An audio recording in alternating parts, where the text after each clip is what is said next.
संदीप ने अपनी माँ के कहने पर गांव में शादी कर ली थी। लड़की का नाम था सुनीता।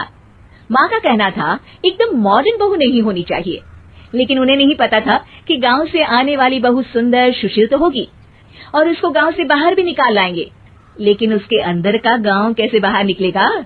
शादी के कुछ दिन बाद, माँ टिफिन तो देना जरा। बेटा अब तो स्कूल नहीं ऑफिस जाता है, माँ से नहीं अपनी बीवी से टिफिन मांगा कर। ओके माँ। सुनीता टिफिन ले आओ।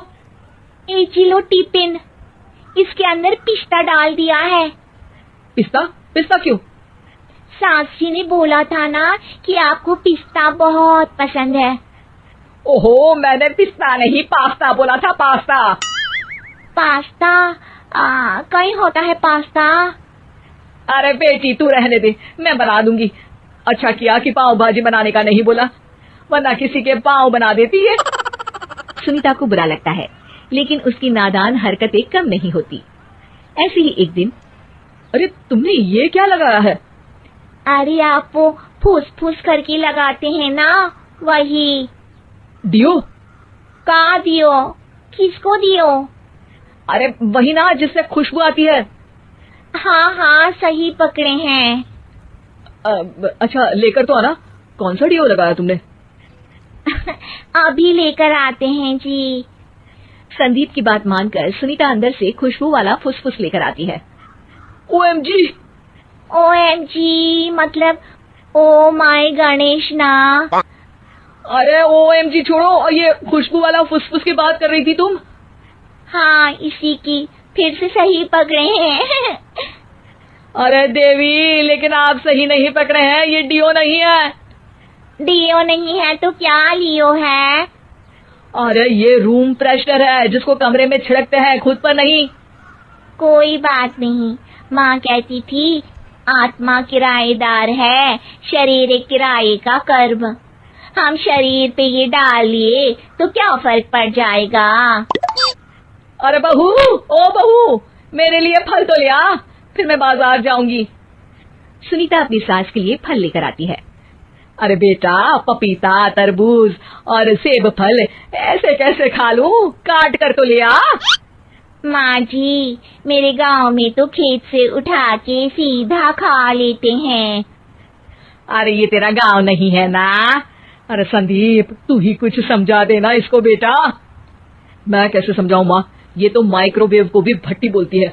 कल मैंने बोला हाय कैसी हो, तो बोलती है किसी को हाय नहीं लगानी चाहिए।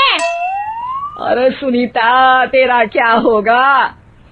अभी तो कैसे बताऊं माँ जी, अभी हम कुछ करेंगे फिर पता चलेगा क्या होगा, लड़का या लड़की। हे भगवान, कहाँ से आ गई है?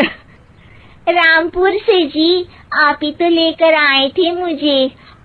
आराम, मुझे माफ कर दो। पहले कोई गलती तो करिए जी, आपकी तो सारी गलती माफ कर देंगे हम। हाँ अरे बहू, मेरी बात सुन, फल यानी कि फ्रूट जब भी लाए ना तो काट कर लाना, ठीक है?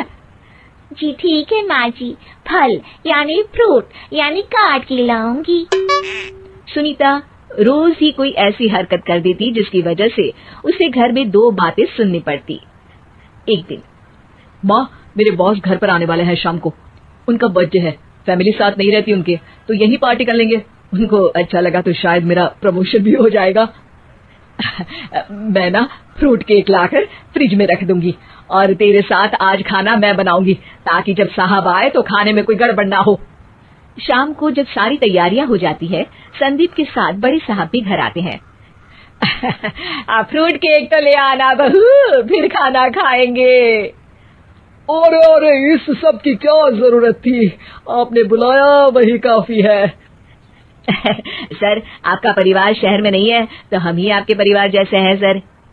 इतने में ही सुनीता फ्रूट केक लेकर आती है और बड़े साहब की टेबल पर रख देती है, और जैसे ही केक के ऊपर का बॉक्स हटाती है, ओह ये क्या है, केक तो कटा हुआ है, मैं तो ऐसा नहीं लाई थी। आप मुझे शाबाशी दे सकती है माँ जी, मैंने ही केक काट दिया। आपने कहा था ना, फल यानी फ्रूट यानी हमेशा काट के लाना। तो फ्रूट केक भी तो फ्रूट ही है ना, तो मैंने पहले ही काट लिया। हूं ना मैं समझदार। अरे बहू, ये क्या किया? केक हमेशा वही काटता है जिसका जन्मदिन होता है। तुझे एक बात भी समझ नहीं आती, एक नंबर की बेवकूफ है। पूरा माहौल बिगड़ चुका था। संदीप को लगने लगा था कि साहब उसे प्रमोशन तो दूर की बात है, कहीं डिमोशन ना दे दे। लेकिन साहब बीच में ही बोल पड़ते हैं। अरे अरे कोई बात नहीं, ये इनकी बेवकूफी नहीं है, इनका भोलापन है। बेटा आप कहाँ से हो? रामपुर गांव से। अरे वाह, गांव से? फिर तो आपके गांव में ताजे फल और सब्जियां मिलते होंगे। हाँ सही पकड़े हैं, हम तो काटते भी नहीं, सीधा खा लेते हैं। मैं ना एक बार तुम्हारे गांव घूमने जरूर चलूंगा। क्यों संदीप, ले चलोगे ना? मुझे गांव घूमना बहुत पसंद है।